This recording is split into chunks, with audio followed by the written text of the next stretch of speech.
ಹೇಳಿ ಎದ್ದೇಳಿ ವೀರ ವನತೆಯರೇ, ಚೆನ್ನವ್ವ ಹುಟ್ಟಿದ ನಾಡು ಓಬವ್ವನ ಬೀಡು.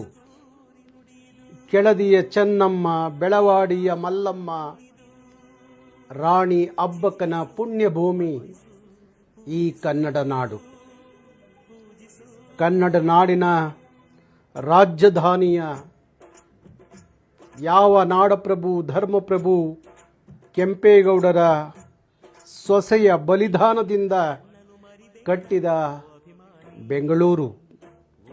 ಬೆಂಗಳೂರು ನಗರ ಜಿಲ್ಲೆಯ ಮಹಿಳಾ ಸಭೆ ದಿನಾಂಕ 11 ಸೋಮವಾರ 11 ಗಂಟೆಗೆ ನಡೆಯಲಿದೆ.